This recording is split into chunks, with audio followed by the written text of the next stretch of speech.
ఒక గంట వానకు నడుంలోతు నీట మునిగిన బంటుమిల్లి టౌన్ జగనన్న కాలనీ. కాపురాలు ఉండాలో అద్దెకు పోవాలో దిక్కుతోచక అల్లాడుతున్న కాలనీ వాసులు. కేవలం గురువారం అర్ధరాత్రి కురిసిన ఒక గంట వానకు తెల్లారేసరికి గత వైసీపీ ప్రభుత్వంలో పేదలకు నివాస స్థలాలు, జగనన్న కాలనీలు అంటూ బోల్డంత హడావిడి చేసి ఇచ్చిన కృష్ణా జిల్లా పెడన నియోజకవర్గం బంటుమిల్లిలోని జగనన్న కాలనీ నీట మునిగిందని, చిన్నపిల్లలతో ఈ మురుగునీటిలో ఉండలేకున్నామని దయచేసి పెడన శాసనసభ్యులు కాగిత కృష్ణప్రసాద్ తమను ఆదుకోవాలని కాలనీ వాసులు కోరుతున్నారు. కేవలం ఒక గంట వానికే తమ కాలనీ దుస్థితి ఇలా ఉంటే అదే ఒక 24 గంటలు ఆగకుండా వర్షం పడితే తమ పరిస్థితి ఏమిటి అని గగ్గోలు పెడుతున్నారు. గత వైసీపీ ప్రభుత్వ హయాంలో దాదాపు 600 పైచిలకు మండలంలోని పలు గ్రామాల్లో నివాసం లేని వారికి ఇక్కడ నివాస స్థలం పట్టాలు ఇచ్చారు. అయితే ఆ సమయంలో ఇక్కడ స్థలం మేరక చేయకుండా మట్టి పూడ్చినట్లు పలు ఆరోపణలు వచ్చాయి. అయితే సొంతింటి కల తీర్చుకోవడం కోసం దాదాపు 100కు పైగా కుటుంబాలు తమకున్న కొద్దిపాటి బంగారం అమ్ముకొని వడ్డీలకు అప్పులు తీసుకొని ఇల్లు నిర్మాణం పూర్తి చేసుకున్నారు. ఇప్పుడు వాళ్ల బాధలు వాళ్ల మాటల్లోనే వినండి. విన్నపం అందరి ద్వారా మా ఒక విన్నపం ఏంటి అని అంటే, బంటుమిల్లి మండల స్థాయి అధికారులకు మరియు ప్రజాప్రతినిధులైన ప్రతి ఒక్కరికి మాదొక్కటే ఒక విన్నపం అండి. దాదాపు ఈ కాలనీ ఇచ్చి 5 సంవత్సరాలు పూర్తవుతుంది. దానిలో 5 సంవత్సరాల నుంచి ప్రతి ఒక్కరూ కన్స్ట్రక్షన్ స్టార్ట్ చేస్తూనే ఉన్నారు. 600 పైచీలకు ఇక్కడ ఇళ్ల స్థలాలు ఇచ్చారు, 4-5 పంచాయతీలు కలిపి ఇక్కడ ఇచ్చారు. కానీ ఏంటి అంటే ఇక్కడ 100 వరకు మాత్రమే ఫ్యామిలీస్ అనేవి కాపురాలకు వచ్చి ఉంటున్నారండి. మిగతా అన్ని కన్స్ట్రక్షన్ జరుగుతున్నాయి. ఇక్కడ కన్స్ట్రక్షన్ చేయాలన్నా, ఏ విధమైనటువంటి చేయాలన్నా, ఏ మెటీరియల్ రావాలన్నా, కనీసం సిమెంట్ వరకు వాటర్ కలపాలన్నా సరే నీళ్లు కొనుక్కోవాల్సిన పరిస్థితి అండి. ఇక్కడ పేపర్ వచ్చి 100 రూపాయల నుంచి 150 రూపాయల వరకు ఛార్జ్ చేస్తున్నారు. అలా కొనుక్కొని కూడా సొంత ఇల్లు కట్టాలి అన్న కళలో నిజం అవ్వాలన్న సాగరంతో ప్రతి ఒక్కరు 15 లక్షలు 20 లక్షల మధ్యలో ఖర్చు పెట్టి ప్రతి ఒక్కరు ఇల్లు కట్టుకున్నారండి. కానీ ఇక్కడ ఇంకా బాధాకరమైన దుస్థితి ఏంటి అని అంటే, ఇక్కడ 50 అడుగుల నుంచి 100 అడుగులు, 20 అడుగుల నుంచి 40 అడుగుల వరకు లోతు వెళ్ళినా సరే ఎక్కడ కనీసం నీటి చుక్క అనేది తగలలేదండి. ప్రతిదీ కూడా ఇక్కడ బోర్ మట్టి తప్ప ఏమీ తగలలేదు. సో మాకు ఆ కనీసం ఖర్చు అవసరానికి కావాల్సిన నీళ్లు కూడా 1000 లీటర్లు వచ్చేసి 350 నుండి 400 వరకు ఛార్జ్ చేస్తున్నారు. అలాగే రాత్రి ఒక గంటపాటి వర్షం మాత్రమే కురిసింది. ఈ గంటపాటి వర్షంలో ప్రతి ఇల్లుతో సహా అందరికీ మోకాళ్ళ లోతు, ఎదురు ముల్లోతు వరకు నీళ్లతో నిండిపోయారండి. బళ్ళులోకి నీళ్ళు వెళ్ళిపోయి బళ్ళు కూడా పాడైపోయిన స్థితిలో ఉన్నాము. దానికి తోడు పిల్లల్ని కూడా స్కూల్కి తీసుకెళ్ళలేని పరిస్థితిలో ఉన్నాము.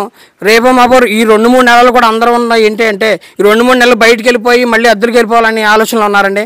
ఇలా చేసుకునే లెక్కైతే 10-15 లక్షలు పెట్టి ఇల్లు కట్టుకోవాల్సిన అవసరం ఎవరికీ లేదు.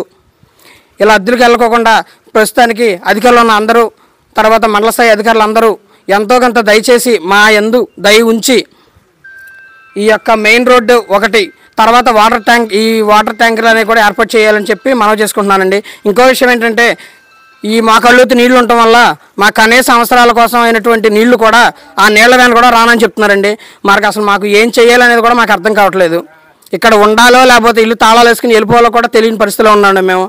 మా కనీస అవసరాలైనా సరే తీర్చాలని చెప్పేసి ప్రతి ఒక్కరికి పాదాభివందనం చేసుకుంటూ అందరినీ విన్నవించుకుంటున్నామండి. దయచేసి మా యొక్క బాధ అర్థం చేసుకోవాలని మండల స్థాయి అధికారులని, ప్రజాప్రతినిధులని మరి ఒక్కసారి మనస్ఫూర్తిగా కోరుకుంటున్నామండి. ఇది అంతా పార్టీలకు అతీతం అండి. ఎవరితో పార్టీలతో సంబంధం లేదు. మా గోడు ఎవరైతే వింటారో వారు ఉంటే చాలండి. మాకు పార్టీలతో పని లేదు. మాకు ఈ ఒక్క సాయం మాత్రం చేసి పెట్టండి. ఈ కాలనీని అందరూ దృష్టిలో పెట్టుకోండి. ఈ ఎలక్ట్రానిక్ మీడియా ద్వారా మాకు మంచి చెడులు జరుగుతాయనే మేము దీని ద్వారా వచ్చామండి. దయచేసి ఎవరు మమ్మల్ని తప్పుగా అనుకోవద్దు. దయచేసి మాకు అందరూ చేసి పెట్టండి, మాకు సహకరించండి. ఉంటానండి. జగనన్న కాలనీ వచ్చి కనీసం 4 సంవత్సరాలు అవుతుంది. కనీస మౌలిక సదుపాయాలు కూడా ఏది సమకూర్చట్లేదు మాకు. ఏ ఎమ్మెల్యే మారినా, ఎవరు వచ్చినా సరే మొత్తం చూద్దాం అంటున్నారే తప్ప మా కూడా ఎవరు పట్టించుకుంటా. ఇక్కడ ఇచ్చిన ప్రతి ఒక్కరు కూడా మిడిల్ క్లాస్ వాళ్ళే.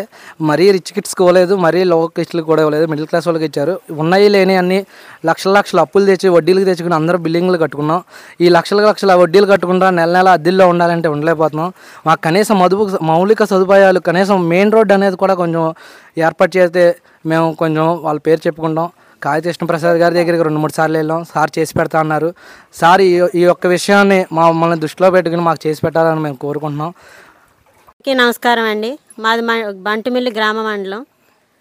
బంటుమిల్లి గ్రామంలో కాలనీ ఏర్పడి దగ్గర 10 సంవత్సరాల దాకా అవుతుందండి. ఏ ప్రభుత్వం వచ్చినా మేము రోడ్లు వేస్తాము, నీళ్ళు వేస్తాము, డ్రైనేజ్ వ్యవస్థ వస్తుందని అందరూ చెప్తున్నారు. చేసేటోళ్ళు ఎవరూ లేరు. ఎమ్మెల్యేని అడగడానికి వెళ్ళాం, కలెక్టర్ గారిని కలిసాం, మండల ఆఫీస్కి వెళ్ళాం. ఎవరు మా గోడు ఎవరు వినిపించుకోవట్లేదు. మాకు వర్షాకాలం వచ్చినప్పుడు పాముల బాధ, దోమల బాధ, కాళ్ళ కింద ఏ పాము పడుతుందో, ఏ పాము కాటుకు మేము గురవుతున్నామో తెలియట్లేదు. మలేరియా, డెంగ్యూ, టైఫాయిడ్ ఇలాంటి ఇతర వ్యాధులు అన్ని వ్యాధులతో మేము కాలనీలో నివసించే ప్రజలం బాధపడుతున్నాం. దగ్గర 650 ఫ్యామిలీస్ ఉన్నారండి.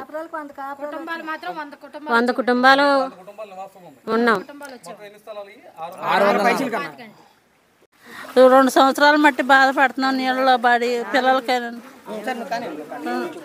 2 సంవత్సరాలు మట్టి బాధపడుతున్నాను. రోడ్లు లేవు అని ఏమి లేవు, నీళ్ళలో మొక్కలు నీళ్ళలో ఉన్నాం.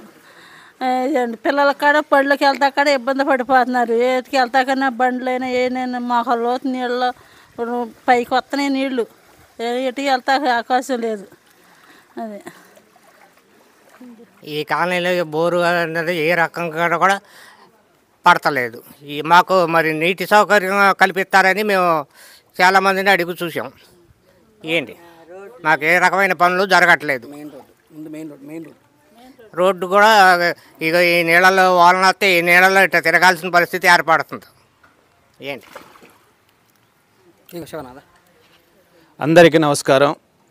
మా అధ్యక్షుల వారికి మరి గ్రామ సభ్యులకి ప్రెసిడెంట్ గారికి వీళ్ళందరికీ నమస్కారం చేసి చెప్తున్నాను. 2022లో జగన్ ప్రభుత్వం గారు ఈ కాలనీలు ఇచ్చారు. అయితే ఇక్కడ ఉన్న వాళ్ళందరూ కూడా ఆ పూట కాపూట తెచ్చుకు తిని బ్రతికేవాళ్ళే. అయితే అంతకుముందు అయితే అద్దొక్కటే కట్టేవాళ్ళం. ఇప్పుడు సొంత ఇల్లు వచ్చిందన్న సంతోషంతో అప్పులు తెచ్చి లక్షల అప్పు తెచ్చి సొంత ఇల్లు కట్టుకున్నారు. వారి సొంత ఇల్లు కళ నెరవేరుతుందన్న ఆనందంతో సంతోషంతో ఎంత కష్టమైనా ఎన్ని అప్పులైనా సరే బంగారాలైనా ఏమున్నా సరే అప్పులు తెచ్చి ఈ కాలనీ కట్టుకున్నారు. ఇది చెరువులు, ఇక్కడ బోరు పడదని తెలుసు కూడా మరి ఎవరిచ్చారో ఏంటో తెలియదు. బోరు పడదని తెలుసు కూడా ఇక్కడ బోరు వేస్తే 30 అడుగులు వెళ్ళినా 40 అడుగులు వెళ్ళినా కింద కుమ్మర మట్టి సుక్క నీరు పడతల్లా. ఈ రోడ్లు చూస్తే ఇది చెరువులుగా మట్టి, దీన్ని మట్టి పూడ్చి ఇవ్వాల్సిన గత ప్రభుత్వం మట్టి పొడవకోకుండా ఏదో పూడ్చామని నామకార్థంగా చెబుతూ చేశారు. 630 ఇళ్ళు దరిదాపు 100-150 మంది అద్దెలు కట్టలాక 4,000, 5,000, 6,000, 7,000 అద్దెలు కట్టలాక ఒకవేళ కట్టినా ఆ యొక్క ఓనర్లతో మాటలు పడలేక నా ఇల్లు అంటూ నాకు ఉండతా అని చెప్పి అప్పులు తెచ్చి వడ్డీలకి తెచ్చి ఇక్కడ కాలనీలో వారు వచ్చి ఉంటున్నారు 150 గృహస్థులు. అయితే ఒకటి ఇక్కడ సరే చిన్న వాన వచ్చిన పక్కన మురుగు డ్రైనేజ్ ఉంది, మురుగు కాలువ ఉంది, ఆ కాలువ పూడిపోయింది. చిన్న వాన వచ్చిన ఇదిగో మోకాళ్ళలోతు నీళ్ళు, రాత్రి కురిసిన చిన్న వానకే మోకాళ్ళలోతు నీళ్ళు వచ్చేసినాయి. ఈ నీళ్ళలో నడవలేక ఇక్కడ ఉన్నవారి పిల్లల్ని స్కూల్కి పంపించలేక ఏ పాము వచ్చి ఎక్కడ కరుతుందో తెలియక ఏ గుంటలో పడతావో తెలియక చాలా ఇబ్బందికరంగా ఉంది. దయచేసి మా అందు కనికరించి ఇది వింటున్నవారు లైవ్ చూస్తున్నవారు ఎవరైనా సరే కనికరించి దీన్ని పట్టించుకోమని మనవి చేసుకుంటున్నాను. మరి ఈ కాలనీని చేసి పెట్టమని కనీసం రోడ్డు సౌకర్యం కూడా లేదు, పంపుల సౌకర్యం లేదు, రోడ్డు సౌకర్యం లేదు, కరెంటు సౌకర్యం తప్ప ఏమీ లేదు దీనికి. ఆ కరెంటు కూడా కొన్ని వీధులకు ఉంది, కొన్ని వీధులకు లేవు. కొన్ని వీధులకు ఉన్న కరెంటు వైర్లు కూడా పీక్కిపోయారు, వేసిన స్తంభాలు కూడా పీక్కిపోయారు. ఇది పరిస్థితి. దయచేసి మమ్మల్ని మా అందరి దయించి ఈ కాలనీ వాసుల్ని జ్ఞాపకం చేసుకోమని, దీనికి కావాల్సిన తక్షణ చర్యలు తీసుకోమని